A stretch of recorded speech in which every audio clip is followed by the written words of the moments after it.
মূলত ভানটা কিভাবে মারা লাগে বা ভান মারলে মানুষের কি ক্ষতি হয় বা আসলেও কি ভানে কাজ করে কিনা এই বিষয়ে আজকে বিস্তারিত আপনাদের আমি বলবো এবং আপনাদের মাঝে একটা সুন্দর কার্যকরী শক্তিশালী একটা ভানের তাবিজ নিয়ে আলোচনা করব।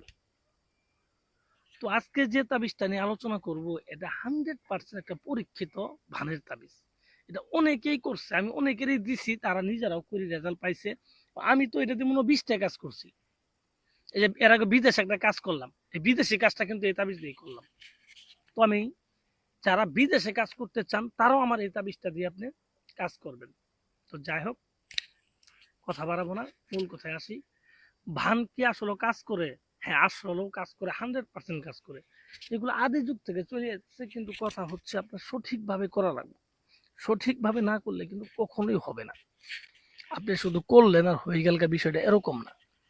ঠিক আছে, যে নিয়মটা আছে ওই নিয়মেই করতে হবে এবং এই নিয়মের বাইরে আপনি কিছুই করতে পারবেন না। তাই আমি বারবার বলবো যে কোনোভাবেই নিজেরা পণ্ডিতি করি নিয়মের বাইরে যাবেন না। অনেক কবিরাজি আছে আমার ফোন দে, বাবু ভাই আপনার ইউটিউব তোনে এই তাবিজটা নিয়ে কাজ করলাম, এটা তো কাজ হইলো না। কিন্তু কবিরাজ, তারপর ফোন করে কাজ হইলো না, কে বলবে কিভাবে করছেন? আপনি যেভাবে বলছেন ওইভাবেই করছি, কিন্তু একটু পরিবর্তন করছি, আপনার চেয়ে একটু ভালো করে করছি। আমি বলছি এর জন্যই হয় নাই। আপনি যদি আমার সাথে প্রতিযোগিতা করে আমার চেয়ে আরো ভালো করে করবে চান তাহলে হবে না। কারণ আমিও তো আরো ভালো করে করা ভাই, কিন্তু ভালো করে করলে হবো, তাবিজের যে নিয়ম আছে নিয়ম অনুযায়ী করা লাগবে। তো ভিউয়ার্স বুঝতে পারছেন যে আসলে ভান কাজ করে কিনা বা ভান কাজ করে না কেন, দুইটাই বুঝতে পারছেন। আপনি নিয়ম অনুযায়ী করলে কাজ করব, আর নিয়মের বাইরে যদি করতে চান, মানে বেশি ভালোভাবে করতে গেলে কাজ হবে না। তো তাই বলবো, যারা অ্যাকচুয়ালি বিপদে পড়ে গেছেন এই তাবিজগুলা নিয়ে বা এই কাজগুলা নিয়ে, অনেক কবিরাজের পিছিয়ে দৌড়াদৌড়ি করতেছেন, অনেক ভণ্ড বদমাইশ পিছিয়ে গেতেছেন। আসলে আমি বন্ড ভাই কারো কমো না, কারণ এগুলো আমার কোয়ার দরকারই নাই, কারণ তারা তো আপনার ফোন দেয় না। আপনি পন্ডিতি করে ফোন দিয়ে এলাম। একটা মানুষের একটা ভিডিও আছে, যে ভিডিও দেখলেও তো বোঝা যায় লোকটার কতটুকু জ্ঞান আছে, বা ভিডিওতে মানুষের দেখলেও কিন্তু বোঝা যায় যে এই লোকটা কি করবে, কি জানে না। মানে নাক পরিষ্কার হয়ে হারে না, দুধ পরে হারে নাই, এই লোকের আপনারা কাজ দিয়েছেন। ওই তো ওর তো দেখতেই তো ল্যাংটা দেখা যায়, ওর তো নিজেরই কোনো ই নাই। তারা কবিরাজ কি এরকম হোক, আপনার তো নিজের মাথাটা খারাপ লাগে। আর এই ইউটিউবে আমি ভানের কাজ করে আইছি, এই যে চিক্কা চাকরি পারতাছি, এমন করতাছি, এই খায় ফেলাম পিন দিয়ে এলাম, এটা কোনো কবিরাজের? যারা অ্যাকচুয়ালি কবিরাজ, যারা জান্নালা কবিরাজ, তারা এরকম চিক্কের পারবে না। তারা মানুষের উপকার করার চেষ্টা করবো। ঠিক আছে, আপনার ধারায় আপনি কাজ করবেন, আপনি নিজেই করেন। আমি বলবো না ভাই এই 20,000 টাকা দেন, 50,000 টাকা দেন, এখন কাজ করে দিয়েছি 5 মিনিটের মধ্যে, 10 মিনিটের মধ্যে, এইগুলো আমার বলার দরকার নেই। আমি নিজে একটা তাবিজ দিয়েছি, এই তাবিজটা আপনি নিজে করেন, নিজে রেজাল্ট পান, আমার একটা সর্বোচ্চটা লাইক দিবেন, আর কোনো কিছু আমার দেওয়ার প্রয়োজন পড়বে না। তো ভিউয়ার্স, যাই হোক, আসলে কথা বাড়াবো না। তো স্ক্রিনে একটা তাবিজ দেখেন, এটা 100% একটা কুফুরি তাবিজ। এই তাবিজটা দিয়ে 3টা কাজ করা যাবে। ঠিক আছে, মারা যাবে, পঙ্গু বানানো যাবে, পাগল বানানো যাবে। তো এই তাবিজটা দিয়ে 3 রকমের কাজ করবে। তো কাজ করবে, কিন্তু কিভাবে করা লাগবে এটা আগে শুনে যান, এটাই হচ্ছে গুরুত্বপূর্ণ বিষয়। আগে যেগুলো বললাম এগুলো গুরুত্ব, কিন্তু এটাই সবচেয়ে বেশি গুরুত্বপূর্ণ বিষয়। এই তাবিজটা আপনি চেষ্টা করবেন যে কোনো একটা শুক্রবারে করা দরকার। শুক্রবারে করার জন্য, শুক্রবারে জুমার নামাজ পড়বেন।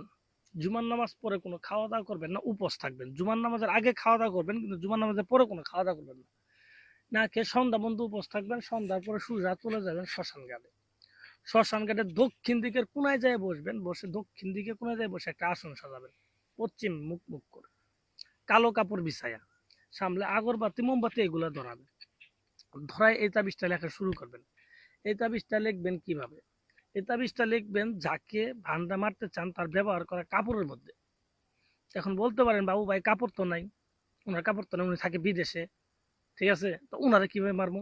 তো উনার ক্ষেত্রে কি করবেন, আপনি যে কোনো পতিতালয় থেকে একটা মেয়ের কাপড় নিয়ে আসবেন, খান কি, সোজা বাংলায় বললাম, তাদের একটু কাপড় ছিঁড়ে আনবেন, জামার কাপড় বা যে কোনো কাপড় আনবেন, আইনি এই কাপড়ের মধ্যে এই তাবিজটা লিখবেন। তাবিজটা কি দিয়ে লিখবেন? আপনি মাসিকের রক্ত, অবিবাহিত মেয়ের মাসিকের রক্ত, ঠিক আছে, এবং বিবাহিত মেয়ের বীর্য, এই দুটো জিনিস মিশ্রিত করবেন, এর মধ্যে গোলাপ জল দিবেন, দেখবেন একরকম একটা লালচে লালচে আসবে, কালি আসবে। এই কালিটা দিয়ে এই কাপড়ের মধ্যে এই তাবিজ লিখবেন। 3 টুকরা কাপড়ের মধ্যে 3 রকমের 3 টুকরা কাপড়ের মধ্যে আপনি 3টা তাবিজ লিখবেন। এবং তাবিজ লিখার পরে অবশ্যই তাবিজের নিচে যাকে মারতে চান তার নাম, তার বাবার নাম লিখে দিবেন। লিখে দেওয়ার পরে তাবিজের অপর পৃষ্ঠে আবার লিখে দিবেন যে শত্রু কি ধরনের ক্ষতি চান, এটাও লিখে দিবেন। তো লিখে দেওয়ার পরে 3টা তাবিজ আপনি সুন্দর করে কাপড়টা বলটাবেন। বলটানোর পরে একটা তাবিজ, ঠিক আছে, একটা তাবিজ কলা পাতার মধ্যে পেঁচায়ে এটা যে কোনো একটা পতিতালয়ের পাশে পুঁতে রাখবেন। আরেকটা তাবিজ এইভাবে কলা পাতার মধ্যে পেঁচায়ে, ঠিক আছে, একটা কবরস্থানে গিয়ে পুঁতিবেন। আরেকটা তাবিজ সেম টু সেম একইভাবে কলা পাতার মধ্যে পেঁচায়ে আপনি যেখানে বসে কাজ করলেন ওইখানেই যে পুঁতে দিবেন। দেওয়ার পরে আপনি 24 ঘন্টা অপেক্ষা করবেন। কাজ শেষ হওয়ার পরে 24 ঘন্টা অপেক্ষা করবেন। এর মধ্যে যদি কাজ না হয় তারপর আমার বলবেন। লোকটা দেশে থাক বিদেশ থাক যে জায়গায় থাকুক, এগুলো নিয়ে কোনো বিষয় না, তো কাজ হবে এটা 100%।